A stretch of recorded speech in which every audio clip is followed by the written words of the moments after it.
hoje eu queria, como a gente vai começar a conversar sobre esse tema, eu queria falar um pouquinho para vocês, um pouquinho da história, do cenário atual dos cuidados paliativos no mundo, no Brasil, tá?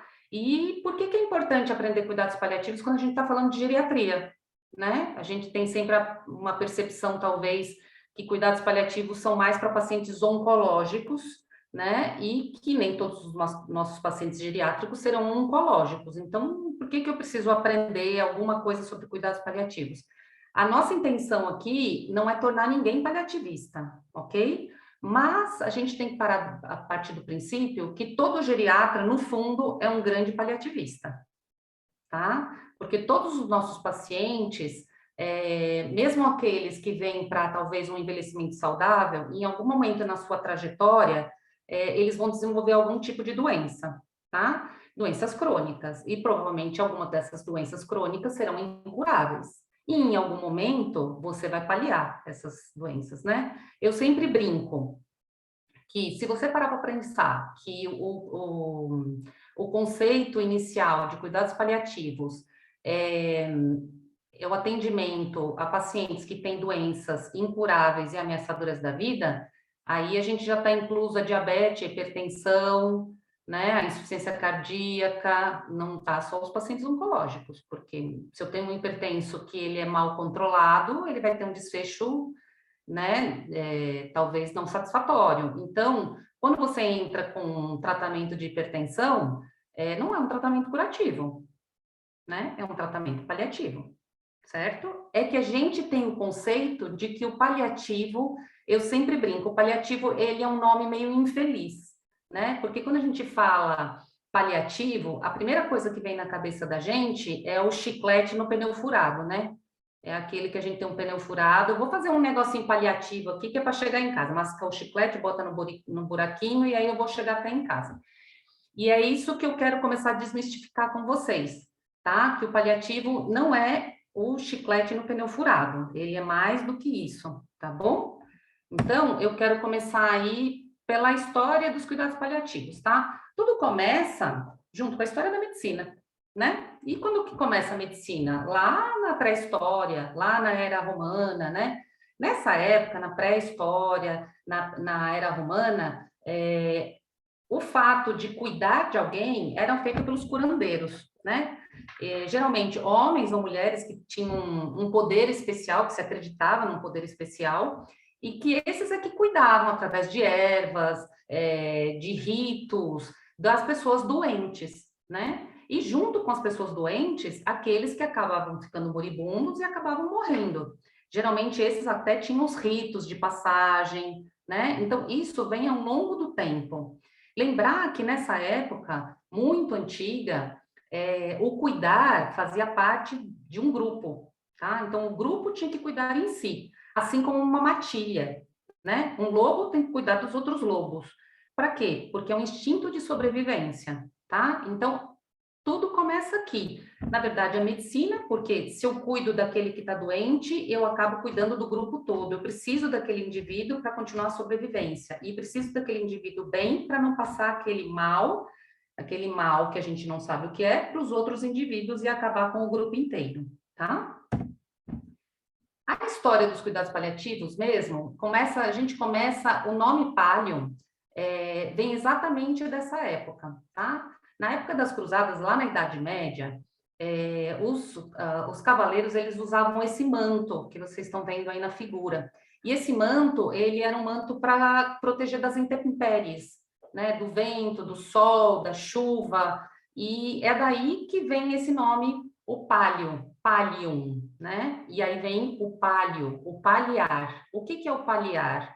O paliar é você colocar um manto sobre o seu paciente, é protegê-lo das intempéries, né? Das intempéries que o caminho vai trazer para ele, né? Então, a dor, a falta de ar, a insônia, a depressão, uma pressão, uma diabetes mal controlada, são as intempéries do tempo. E você vai acolher esse paciente com o seu manto. Por isso que a gente chama de cuidados paliativos, tá? Vem desse pallium. E esse vocabulário quer dizer isso, que é o princípio básico dos cuidados paliativos, é a proteção, é o amparo. Desde sempre, desde os tempos remotos, cuidar de alguém estava muito ligado ao âmbito religioso, né? Você vê que lá na pré-história eram os curandeiros, né? E foi passando o tempo, isso estava muito ligado ao aspecto religioso. Então, geralmente, o cuidado dos moribundos, dos órfãos, dos doentes, dos leprosos, geralmente quem fazia esse tipo de cuidado eram os religiosos, tá? Então, esses cuidados acabavam acontecendo dentro dos monastérios, né, onde tinham os religiosos. E isso já começa lá na Idade Média. Quando chega século XVII, continuam, vocês podem ver aqui, século XVII, 1900, vocês veem que tudo está muito ligado ao processo religioso. Ou eram padres, ou eram freiras, tá? Ou eram irmãs de caridade, tá? Tudo muito ligado à parte religiosa. Por quê? Morrer era você tinha que acolher esse indivíduo para que ele pudesse chegar aos reinos dos céus bem conduzido, né? Então, o morrer nessa época não tinha o significado que tem para a gente hoje. Hoje, para a gente morrer parece que o mundo acabou, né? É uma coisa, é um fim de caminho. Nessa época, o morrer era uma trajetória natural da vida. Primeiro porque os pacientes, os indivíduos não passavam aí nem dos 40 anos, né? Então, você tinha uma trajetória e era comum se morreu na guerra ou de peste, morrer muitas crianças. Então, na verdade, esse acolhimento religioso e espiritual era muito importante. Por quê? Naquela época também não tinha-se tanto acesso a drogas ou medicamentos, tudo era muito chá, ervas. Então, na verdade, o acolhimento era muito mais religioso. Mas aí a gente chega nos tempos modernos, né? E nos tempos modernos começa a se perder essa característica de atendimento religioso para passar a ser realmente um atendimento médico, tá? E a figura mais importante nos tempos modernos é essa senhorita aqui, que é a Cicely Saunders, tá? Ela nasceu lá em 1918, ela é uma inglesa, tá? Uma pessoa extremamente inteligente, que se formou enfermeira, assistente social e médica, tá? E tudo começou com fazendo enfermagem, porque ela queria cuidar, né? E aí ela começou a cuidar, e no lugar onde ela trabalhava, ela tinha um trabalho muito pesado, né? E ela acabou tendo alguns problemas de saúde e já não conseguia mais trabalhar como enfermeira. Então ela foi estudar assistência social para continuar trabalhando dentro do hospital, mas num serviço que talvez fosse um pouco menos pesado, né? Que fosse um serviço mais burocrático. Nessa época que ela se formou assistente social, ela começou a trabalhar em um hospital, onde ela conheceu um judeu de 40 anos, que é esse David Tasman, tá? Ele era um refugiado judeu, tinha por volta de 40 anos, e ele tinha um câncer de cólon, tá? Um cólon retal. E era uma doença avançada, e pelo tempo que ele teve a doença e ficou internado, ela que acompanhou ele. E ela fazia companhia para ele diariamente, eles tinham longas conversas. E quando ele faleceu, ele deixou um dinheiro para ela, dizendo para ela que ele queria ser uma janela na casa dela, né? Que ele ia deixar esse dinheiro para que ela montasse uma casa para poder ajudar pessoas como ele, e que ele gostaria de ser uma janela nessa casa, né? E ela começou a juntar dinheiro, né? Com o dinheiro que ele deixou, não dava para montar ainda uma instituição, e aí ela começou a fazer palestras, começou a falar sobre o atendimento mais amplo aos pacientes moribundos, então a parte espiritual, psicológica, o suporte social, o como era importante controlador, o quanto era importante saber o que esse indivíduo queria. E com essas palestras, ela foi juntando dinheiro, tá? E em 1951, ela foi trabalhar num hospital onde ela conheceu esse médico cirurgião, que falou para ela uma frase que ficou muito marcada, né? Nessa época ela ainda era assistente social, que era que quem abandona os moribundos são os médicos. Se a gente parar para pensar, isso é uma verdade até hoje, né? Se a gente olhar com um olhar um pouco mais crítico, a gente vai ver que, na verdade, quando o paciente está prestes a morrer, o médico é o primeiro que escapa pela porta, né? Porque o médico ele tem dificuldade de lidar com a morte. Tem dificuldade de lidar com a morte porque ele fica com a sensação da frustração. Ele acha que foi ele que deixou de fazer alguma coisa. Ele não consegue entender que talvez esse seja apenas o fim de um ciclo, né? E aí a maioria dos médicos tenta escapar disso. Então eu brinco que paciente de oncologista não morre, é só o do paliativista que morre, né? O do cardiologista não morre, é só o do geriatra que morre. Por quê? Porque geralmente quando esses pacientes começam a entrar numa fase final de doença, os colegas acabam passando para outra porque eles não conseguem lidar com a frustração da morte, tá? E foi isso que o Norman Barrett falou para ela. E foi nessa época, depois disso, que ela decidiu ser médica. E aí ela se tornou médica e decidiu que ela ia cuidar de pacientes moribundos, que essa seria o caminho da vida dela, tá? E aí, conforme ela juntou o dinheiro, ela montou, em 1967, o St. Christopher's, tá? Que é o primeiro hospice em que ela tinha a intenção de integrar uma parte hospitalar com a parte de pesquisa clínica e também com a parte acadêmica. E o São Christopher ainda é conhecido como o principal hospital de cuidados paliativos do mundo, tá? É um centro de referência. Quem quer aprender muito sobre cuidados paliativos, o sonho é ir para o São Christopher. E no São Christopher, eu não encontrei uma foto para mostrar para vocês. Eu vi uma vez numa palestra, mas eu procurei e não consegui achar. No São Christopher, numa das paredes tem uma janela com as frases do David embaixo, tá? Que está escrito, eu serei uma janela na sua vida. Ela foi diretora clínica do hospital de 1967 a 1985. E, por incrível que pareça, ela morreu de câncer em cuidados paliativos, sob os cuidados da equipe do hospital dela. Tá? Então, ela teve toda uma vida dedicada mesmo aos pacientes em cuidados paliativos, tá? Em 1970, uma psiquiatra, que é a Elizabeth Kubler-Ross, também muito famosa em cuidados paliativos, não sei se vocês já ouviram falar dela, ela tem um livro que é muito icônico, que chama A Morte e o Morrer, tá? É um livro bem bacana de ler, não é mórbido não, tá? É um livro bem bacana de ler, bem interessante. Em 1970, ela conhece a Cicely Saunders, fica encantada com o trabalho dela e acaba levando esse conceito de cuidados paliativos da Europa para a América do Norte. Então foi aí que começou a chegar essa história de que era muito preconizada na Inglaterra, começou a chegar na América do Norte, Estados Unidos, Canadá, tá? E em 1980 chega aqui no Brasil, tá? E chega no Rio Grande do Sul, no Hospital de Clínicas, vinculado à Faculdade Federal lá do Rio Grande do Sul, em que se funda o primeiro serviço de tratamento de dor e cuidados paliativos. Era, a princípio, um grupo vinculado para tratamento exclusivo de pacientes oncológicos, tá? Mas era um ambulatório, uma enfermaria que cuidava desses pacientes oncológicos no aspecto de paliar sintomas, dor e não dor, tá? Em 1982, a Organização Mundial de Saúde lança uma campanha na América Latina chamada Alívio da Dor do Câncer, onde começa a se falar muito sobre o tratamento da dor. Se vocês prestarem atenção, quando a gente está na nossa graduação, pouco a gente aprende sobre dor, né? A gente aprende muito assim, tá com dor da dipirona, não passou, dá tramal. E a gente não passa muito daí, né? Ou dá o anti-inflamatório, mas a gente não passa muito daí.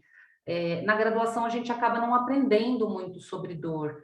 E dependendo da especialidade que a gente escolhe, a gente também não fala muito de dor, né? Por exemplo, o cardiologista, ele não sabe lidar com dor. E a grande maioria dos pacientes com insuficiência cardíaca tem dor, tá? Tem dor exatamente por uso de musculatura acessória, por causa do maior esforço físico, exatamente por causa dessa insuficiência cardíaca. Então, foi nessa época, na década de 80, que começou a se preconizar muito sobre cuidado de dor em paciente oncológico, mas também estendendo para os pacientes não oncológicos. Então, foi na intenção de puxar o olhar de nós médicos para um aspecto que parece uma bobagem, mas que não é, tá? E que em todas as especialidades médicas a gente vai ter pacientes com dor, tá? De qualquer aspecto, tá bom? E aí, de 1980 até 2005, os cuidados paliativos, eles acabaram se difundindo pelo Brasil e acabaram tendo a formação de diversos grupos no Brasil, tá? Como eu falei, o primeiro foi lá no Rio Grande do Sul, e a gente tem o da Escola Paulista, a gente tem o do HC, a gente tem do servidor estadual, a grande maioria está aqui no Sudeste, tá? E no Rio Grande do Sul, tá bom? O Brasil ainda é bem carente de grupos de cuidados paliativos, mas eu acredito que vocês vão ser uma geração que vai conseguir difundir isso muito mais do que a minha, tá? Talvez a minha começou esse trabalho, e eu acredito que vocês é que vão difundir muito isso, tá? Então, aqui, eu não vou me alongar muito, porque é meio chato ficar falando de datas, mas eu quero que depois vocês vão ter acesso a essa aula, e essas pessoas que estão citadas aqui são pessoas muito importantes para os cuidados paliativos. A Gorete, a Dalva costumam dar muitas aulas em congresso, então provavelmente vocês vão encontrar com elas, inclusive em congressos de geriatria, tá? Por incrível que pareça, a Gorete, ela é uma médica que começou como médica de família. Ela é uma médica comunitária, tá? Ela é uma nordestina, pernambucana, que veio para São Paulo trabalhar no servidor público estadual. E ela foi trabalhar no atendimento domiciliar do servidor do Estado. E ia como médica, como clínica de família mesmo. E ela começou a perceber que os pacientes dela morriam muito mal em casa, que a grande maioria queria morrer em casa, mas morria muito mal, e que ela não conseguia controlar sintomas. Os pacientes morriam com dor, com falta de ar, ou com alguns tipos de questões mal resolvidas. E foi aí que ela começou a estudar cuidados paliativos. E ela é uma das que mais difunde, ela é uma das diretoras do Paliar, que faz a pós-graduação em cuidados paliativos, é uma pessoa muito respeitada, tá? A doutora Dalva, ela é geriatra do servidor público estadual, municipal, é uma pessoa muito acessível, e ela tem um hospice, tá? Um hospice ligado ao servidor público municipal. Bom, então, se alguém tiver interesse de conhecer, é bem bacana, posso até conseguir o contato para vocês. A Dalva é uma pessoa muito acessível, e ela tem um hospice onde os pacientes do servidor público municipal podem ir para esse hospice, tá? O estadual não tem, tá? O outro que tem é o HC, tá bom? Que fica em Cotia, que é o São Camilo, e é bem grande, tá bom? E aí vamos falar um pouquinho de como esses cuidados paliativos no mundo, né? Vamos falar um pouquinho do cenário mundial, um pouquinho do cenário no Brasil, para a gente ter uma ideia por que é tão importante a gente saber sobre cuidados paliativos, né? Segundo a Organização Mundial de Saúde, hoje em dia, o mundo tem 40 milhões de pessoas necessitando de cuidados paliativos. Não são poucas, né? Desses 40 milhões, só 14% tem acesso a cuidados paliativos, o restante não tem. Tá? E a grande maioria das pessoas que precisam de cuidados paliativos estão nos países de baixa e média renda. Então, a grande maioria está no nosso país, tá? Por isso que é tão importante aprender. Nem sempre a gente vai conseguir trabalhar em grandes centros. Eu não sei vocês se tem, às vezes, a pretensão de ir para um lugar, ir mais para o interior, ou ir para lugares um pouco mais distantes dos grandes centros, e que é importante aprender isso, porque talvez só vocês é que saibam fazer, tá bom? E hoje a maior dificuldade é exatamente a falta de profissionais que saibam um pouco do assunto. Eu sempre brinco que, na verdade, a especialidade cuidados paliativos não precisaria existir se todos nós aprendêssemos um pouco de cuidados paliativos, porque paliar alguém nada mais é do que fazer medicina, né? São os princípios básicos da medicina, né? Cada vez mais usando drogas, cada vez mais usando tecnologia, a gente foi deixando de lado a parte humana, né? O sentar e ouvir o paciente, entender o que o paciente está sentindo. A gente foi ficando muito automático, nós fomos ficando médicos dos guidelines, né? tossiu, faz o raio-x, deu positivo, vai para cá, deu negativo, vai para lá. E a gente não senta mais para ouvir o paciente. O geriatra não ainda mantém essa característica do sentar e ouvir.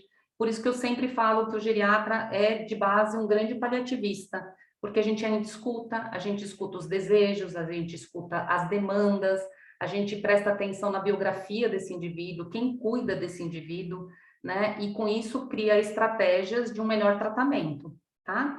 Então, na verdade, se todo mundo, cada um dentro da sua especialidade, pudesse fazer um pouquinho disso, a gente não precisaria de uma área específica para isso. Ou se precisasse de um paliativista, ficaria só para os casos mais complicados, né? Em que você tem muita dificuldade de controle, e aí eu precisaria de um especialista, muito especialista nessa área, tá? Mas que no Brasil a gente vê que, na verdade, não é nem um super especialista que a gente precisa do básico.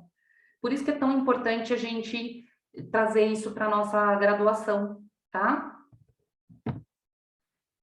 Em 2015, foi a primeira vez que se fez um levantamento sobre qualidade de morte, né? Se juntou um grupo, que vocês podem ver que está até a Academia Nacional de Cuidados Paliativos, aí um grupo da América Latina, brasileiro, dos Estados Unidos, europeu, e eram grupos especializados em cuidados paliativos, e eles foram fazer um levantamento de qualidade de morte nos países do mundo, né?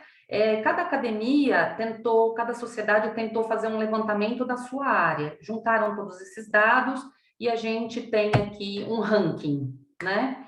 E o ranking de quem morre melhor ou morre pior, como o berço dos cuidados paliativos tinha que ser o melhor, o Reino Unido, né? O Reino Unido tem uma característica de hospice, uma cultura do hospice e uma cultura do paliar sintomas muito forte, né? Então, eles têm essa estrutura muito arraigada, e na Inglaterra se preconiza muito a medicina básica, né? Então, que seria a nossa UBS, o sistema primário, lá é muito forte, né? Então, eu tenho o Luiz é médico daqui de um posto de saúde, e você é responsável por uma área, uma quilometragem ao redor do seu posto de saúde. Esses pacientes são seus, Luiz, e você vai cuidar de todos eles. Você que vai controlar pressão, diabetes, e esses pacientes serão seus por anos. E esses pacientes só usarão o serviço terciário quando você decidir que eles precisam desse serviço terciário, que é completamente diferente do que a gente tem aqui, né? Aqui a gente parece que tudo é terciário e chegar no primário a gente não chega. Vocês percebem que aqui um posto de saúde não consegue fazer um diagnóstico, os exames demoram tanto que o coitado do médico que está no posto de saúde não consegue fazer nada pelo paciente. Tudo acaba chegando lá no terciário, e que por isso que os nossos hospitais são tão cheios, né? Na Inglaterra, eles preconizam exatamente a prevenção e o tratamento primário. Com isso, os serviços de terciários não são sobrecarregados, tá? E aí vem, seguido, a Nova Zelândia e a Irlanda. E o Brasil, coitadinho, tá lá embaixo, desmininguido, 42º lugar. O mais humilhante está atrás de Uganda, né? Se vocês olharem aí o nosso ranking, a gente está atrás da Mongólia, a gente está atrás de Cuba, da Uganda, da Malásia. Vamos colocar aqui, o que mais? Lá para cima a gente percebe os países mais ricos, né? Mas quando a gente vem aqui para baixo, a gente tá abaixo de Uganda, que é um país super mega pobre, sinal que o nosso povo está morrendo bem mal. Isso em 2015, né? E aí, 2021, lá no meio da pandemia, vamos fazer aí de novo um levantamento de como anda a nossa qualidade de morte no mundo, né? Na época de pandemia, vamos dar uma olhada. Na época da pandemia se falou muito de cuidados paliativos, né? Algumas coisas foram faladas para o bem e outras foram faladas para muito mal. Se usaram os termos de uma forma muito equivocada, né? Como a medicina da eutanásia, a medicina da morte, o paciente que não tem nada para fazer chama o paliativo, que ele vai sedar o paciente para matar o paciente mais rápido e sobrar vaga para o outro paciente que tem Covid. Então, a época da pandemia, esses 2 últimos anos, os cuidados paliativos ficaram na berlinda. mas infelizmente não ficaram para o bem, não, tá? Ficaram para um aspecto bem ruim.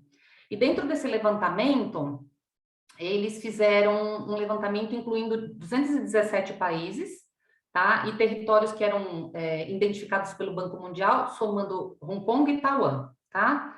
Excluíram o Congo, a Coreia do Norte, porque esses dois países têm, a Coreia do Norte é um país fechado, a gente não consegue acesso, e o Congo, por causa de guerra militar, também não se consegue acesso a nenhum tipo de informação. Se excluíram também os países com menos de 2 milhões de habitantes e os países que receberam a proposta de fazer o levantamento e que não quiseram responder, tá? Então, no final desses 217 países, sobraram 81 países nessa pesquisa, tá? O que equivale a mais ou menos 81% da população mundial. Então, até que a gente tem um bom resultado aí, para a gente ter uma ideia do que aconteceu de 2015 para 2021, quanto à qualidade do morrer, tá? Qualidade do morrer, quando a gente fala do qualidade do morrer, é morrer confortável, sem dor, sem falta de ar, bem acomodado, seja em casa, no hospital, num hospice, é nesse sentido, tá? A qualidade do morrer. Nesse estudo, participaram apenas especialistas em cuidados de fim de vida. Então, o profissional que está na ILP, o profissional que está no posto de saúde, que só faz atendimento domiciliar desse tipo de paciente, tá? Não precisaria ser necessariamente médico, podia ser equipe multi, mas tinha que estar ligado diretamente a esse tipo de paciente, pacientes em fim de vida. Todos os profissionais tinham que ser acima de 21 anos e todos tinham que saber falar inglês para poder se adequar aos formulários, tá? E aí, vamos lá a nossa escala. Quem continua lá no começo? Reino Unido. E o Brasil, que estava no 42º lugar, ganhou agora está no 79. Foi lá para baixo, coitadinho. Ele está lá embaixo, né? Agora, ele, além de estar abaixo de Uganda, ele ainda está abaixo de Botsuana. Você vê que tá difícil para a gente, né? Quando a gente olha essa numeração, esse gráfico, vocês vão ver que tem cores diferentes, né? Tem tons de azul diferentes, e depois ele vem para um laranja e vai ficando um pouco mais marrom. Para a gente ter uma ideia dos que são primeiros colocados, então eles dividiram em grupo A, grupo B, C. Desse grupo dos primeiros colocados aqui, se vocês olharem, os 5 primeiros, eles são, tirando a Costa Rica, são todos países de primeiro mundo. Tá? Costa Rica não é um país de primeiro mundo, é um país como o Brasil, um país em desenvolvimento. Então, todos são países de primeiro mundo. E depois, nessa segunda, que é a B, que também a gente tem países aí com uma boa classificação, dos países desenvolvidos e em desenvolvimento, o único que é um país pobre e que está em uma boa colocação é Botsuana, tá? Que está no 27º lugar. Então, vocês veem como riqueza do país não tem nada a ver com qualidade de morte. Claro, quando mais rico, mais condições de sistema de saúde, né? Mais igualitário também o sistema de saúde. Mas por que a Costa Rica e Botsuana também tem talvez uma qualidade de morte que não é igual à nossa brasileira, né? É uma coisa. E para que serve um trabalho desse? Ah, Núria, mas por que me interessa saber sobre qualidade de morte, quem morre bem, quem morre mal? Esses estudos aqui são muito importantes, principalmente para os governos, para eles poderem saber aonde que eles têm que aplicar maiores recursos e aonde é que está tendo a dificuldade para que esses países consigam ganhar melhor na sua posição. Por exemplo, onde que o Brasil falhou para estar lá nesse lugar que ele está tão baixo, que saiu de 42 para 79. O que foi que aconteceu, tá? Então, esses estudos são muito importantes para a epidemiologia e depois para os sistemas de saúde, para que eles possam se programar e se organizar para conseguir melhorar o sistema de atendimento, tá bom? Em 2020, foi feito também um atlas de cuidados paliativos aqui na Latinoamérica, também fazendo um levantamento no Latinoamérica, como é que estavam os serviços de cuidados paliativos, né? E aí, nesse levantamento, se viu que na América Latina são 1.562 equipes, tá? E o Brasil está em 11º lugar. tá bom? O primeiro é a Argentina, o Uruguai, esses são os primeiros colocados. A Argentina é um país onde também se tem uma cultura muito de cuidados paliativos, tá? Inclusive, vocês já devem ter ouvido falar, tem um curso, uma pós-graduação de cuidados paliativos que é feita na Argentina, tá? Tem muita dessa geração antiga, Goretti, doutora Fernanda Rezende, eles fizeram tudo na Argentina, tá? No Brasil não tinha curso de cuidados paliativos, o primeiro que apareceu foi lá na Argentina, tá bom? E nesse Atlas de Cuidados Paliativos, que foi feito aí em 2019, foi visto que tinha a quantidade de 2018 para 2019, aumentou bastante o número de equipes de cuidados paliativos no Brasil, né? Passou de 177 para 198. Então, você percebe que em um ano a gente teve o ganho de 8%, né? Então, sinal que a gente está começando aí galgar devagarinho, né? De 1980 para 2019, a gente vem andando devagarinho, mas de uma forma crescente, e isso é positivo, tá? Apesar de a gente ter crescido de 177 para 198 equipes, pelo tamanho de extensão de país que a gente tem, é óbvio que a gente não vai conseguir dar suporte para quem realmente precisa, né? E aí, esse é um gráfico que mostra, nesse Atlas tem esse gráfico que mostra exatamente lá de 1980, que foi quando chegaram os cuidados paliativos no Brasil. Então, chegaram, tinham lá 2 equipes, tá? E essa trajetória, conforme foi subindo, de 2018 para 2019, formaram-se 32 equipes novas, tá? Então, você vê que, olha, era de 2 para 5, aí no outro ano, dos anos 90 para os anos 2000, surgiram só 3 mais equipes novas, e agora vocês veem que isso foi crescendo. Desde 2013, mais ou menos, vocês podem ver que foram crescendo cada vez mais, tá? Então, sinal que os cuidados paliativos estão sendo difundidos bastante no Brasil, essa ideia do paliativo, tá bom? O problema é que a maioria dessas equipes estão todas no Sudeste, né? Então, se a gente parar aí para ver que tem 190, em média 190 equipes, 60 estão em São Paulo, né? E o resto do país não tem equipe.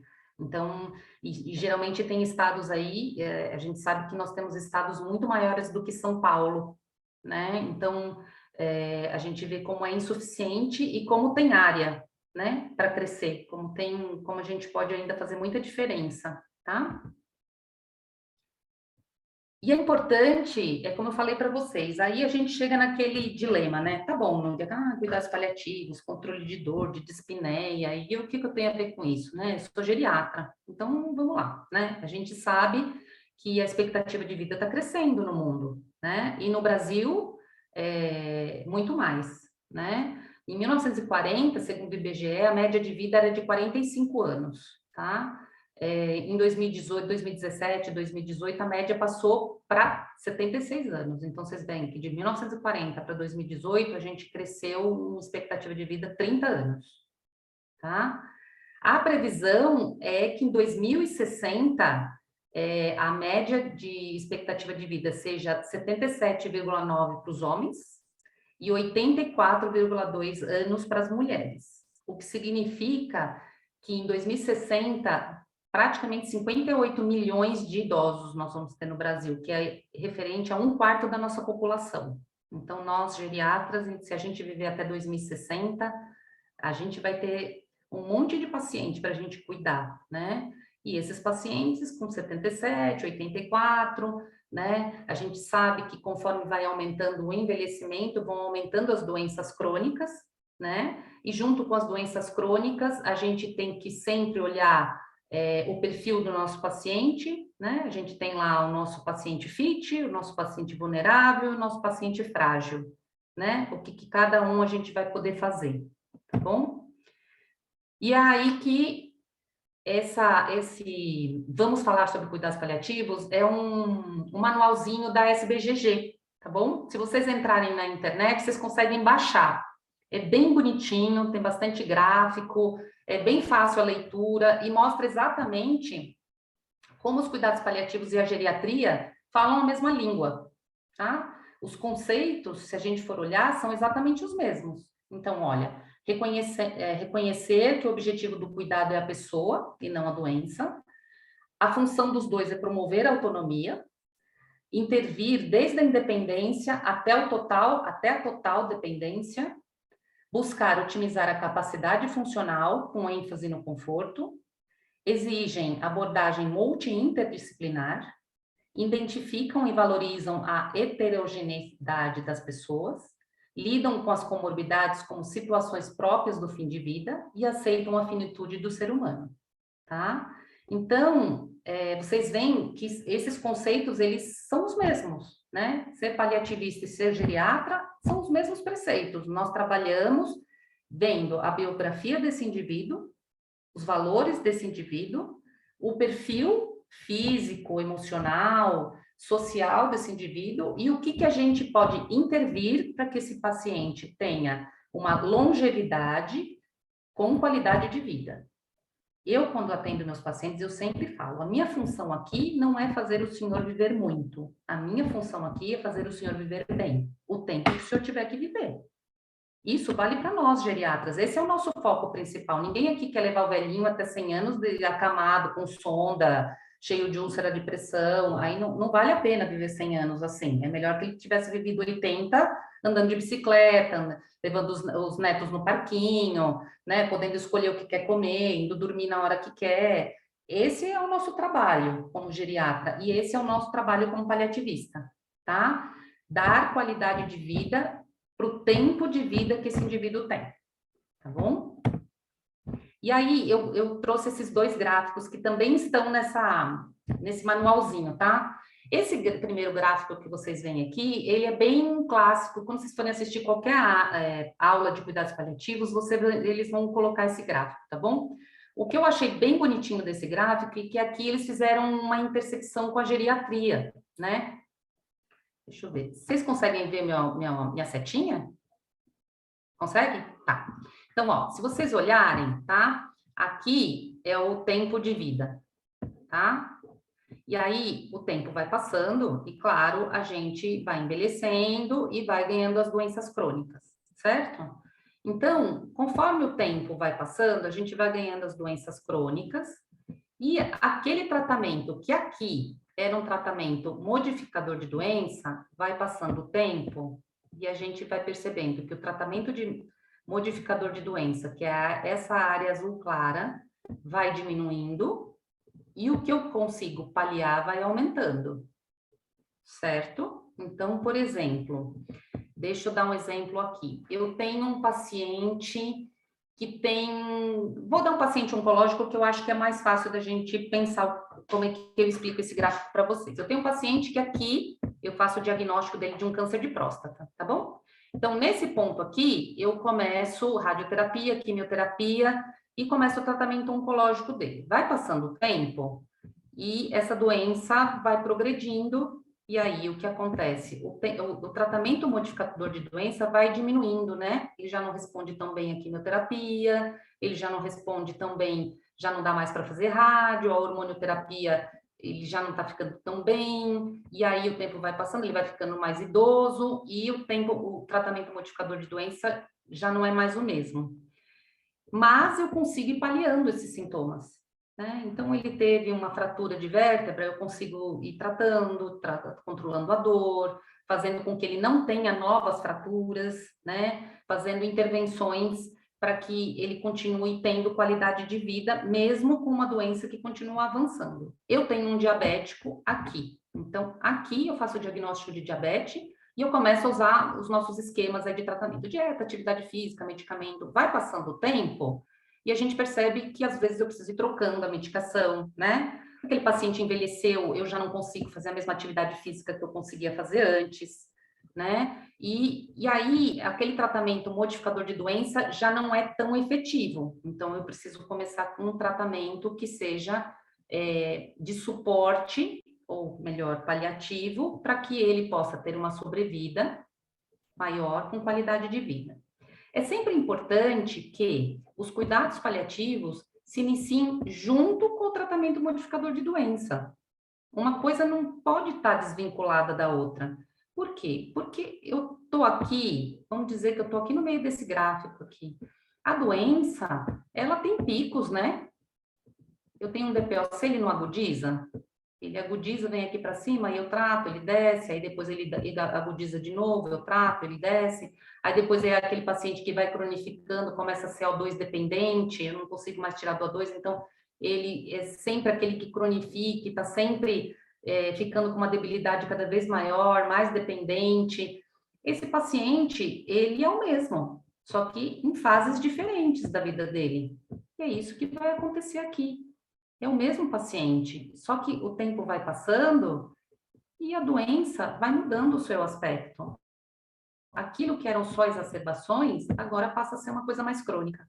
Aqui eu conseguia fazer uma intervenção que era mais modificadora de doença do que controle de sintomas, mas quando eu chego aqui, que ele já é O2 dependente, eu consigo mais controlar os sintomas do que modificar a doença. Deu para entender? Eu consegui me fazer entender? Sim? Tá bom. Posso continuar? Então tá. E aí, a gente entra nessa roda aqui, né?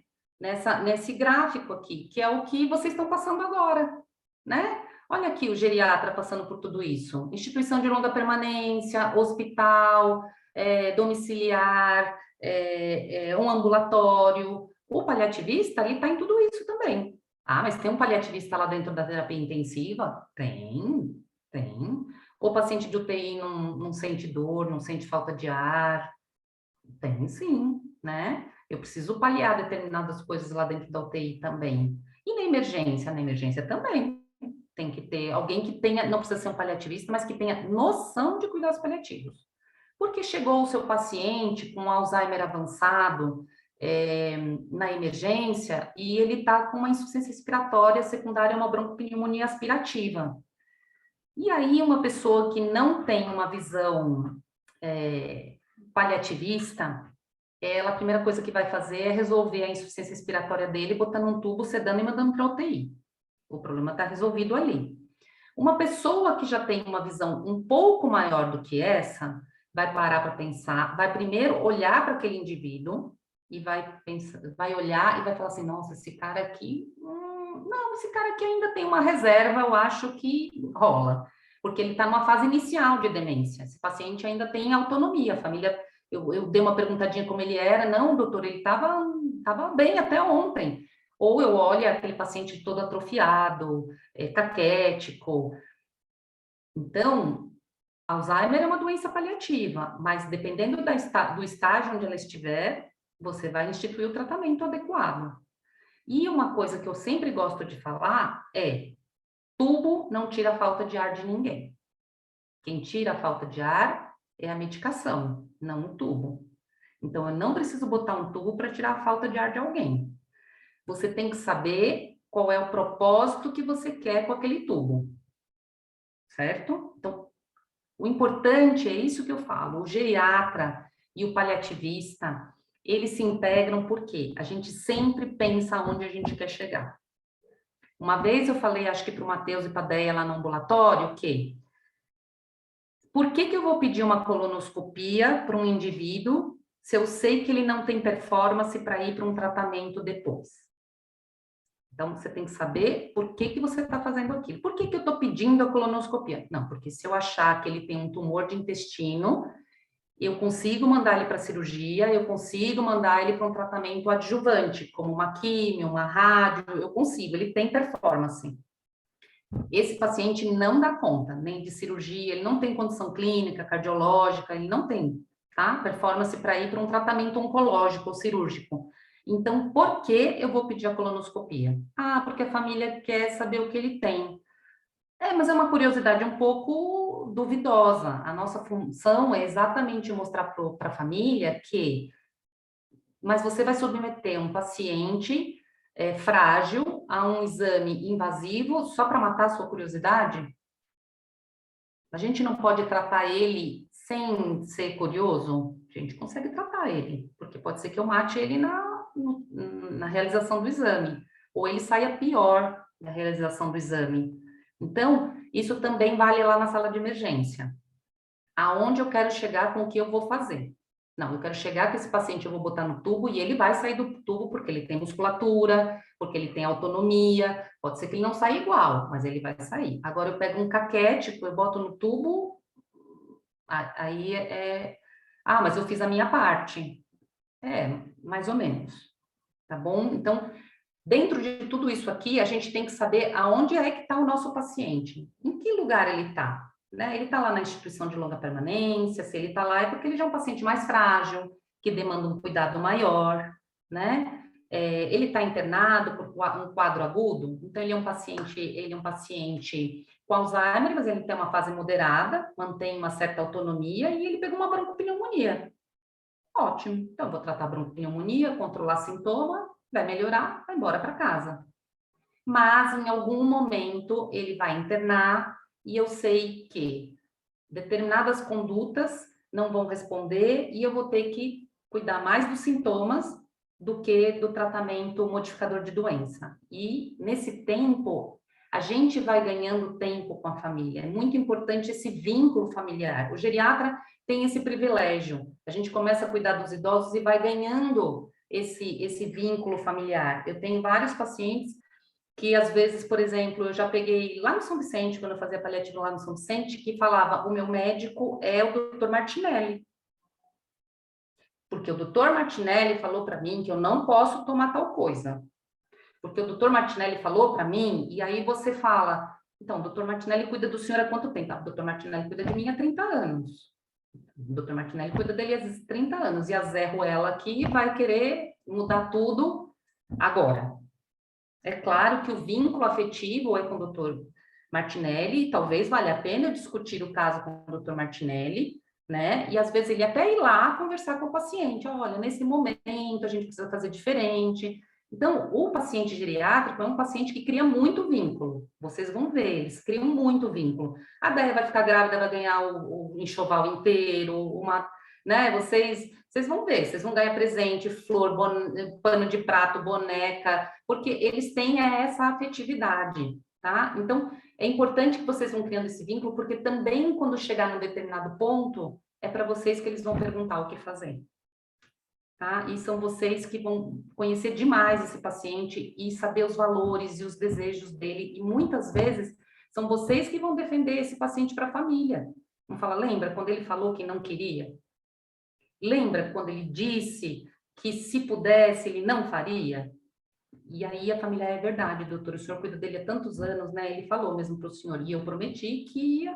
Então, isso tudo são coisas que nós geriatras temos o privilégio de fazer, tá? Então, é muito bom a gente integrar o paliativo, porque isso só vai agregar, tá? E aí, eu trouxe essa figura, porque eu acho que essa figura sintetiza a vida da gente, né? É uma figura muito simbólica e que a gente pode ver que em todas as fases da vida, a gente, em algum momento, precisa ter algum sintoma da gente paliado, né? Uma perda, uma dor, né? Uma tristeza. A gente, às vezes, precisa de um acolhimento. Tudo isso é paliar. Às vezes, a gente precisa que alguém jogue um manto em cima da gente, né? Pode ser criança, pode ser adolescente, pode ser adulto, pode ser o idoso, né? Então, é importante que a gente entenda que os cuidados paliativos, eles não são uma alternativa ao tratamento, mas sim uma parte complementar e vital do acompanhamento do paciente, tá? Isso, em 1960, a Cicely Saunders já falava. Então, paliar o paciente nada mais é do que você dar para ele qualidade de vida. Prestar atenção no que é necessário para ele não é aquilo que você imagina que fosse para você, porque cada um tem uma visão sobre qualidade de vida e cada um sabe o que quer para si, e isso tem que ser respeitado. Então, vamos pensar que, quando a gente escuta cuidados paliativos, vamos perder aquela ideia de que cuidados paliativos é só para pacientes em final de vida. Cuidados paliativos é para todo mundo. Todo mundo, em algum dia, vai querer que alguém palie a sua dor de cólica de rim. Algum dia, alguém vai querer que palie a sua depressão. Algum dia você vai querer que alguém controle a sua falta de ar, porque você pegou Covid e carregou como uma sequela uma falta de ar, e você tem 30 anos. Então, não fiquem com a sensação de que o paliativista é uma especialidade à parte, porque ela não é. Ela é uma parte integrante da geriatria. Nós, geriatras, somos grandes paliativistas, tá? Por essência, apesar da gente não ter ideia, por essência nós somos paliativistas, e aprender determinadas coisas só agrega a vocês terem o paciente que vocês gostam sempre perto de vocês, porque vocês vão saber cuidar deles em todas as fases, desde o preventivo até a última fase, que é um desfecho, que é o ciclo natural da vida, que é esse que vocês estão vendo aqui, tá bom? Então, esse é o nosso compromisso agora, que a gente possa sempre discutir coisas em que a gente preze pela qualidade dos nossos pacientes. Esse vai ser o nosso foco. E aí a gente vai pensar em qual dessas fases a gente está. E dentro de cada fase que esse nosso paciente está, o que a gente vai poder fazer para ele ficar melhor do que ele já está. Essa vai ser a nossa função, tá bom? E obrigada.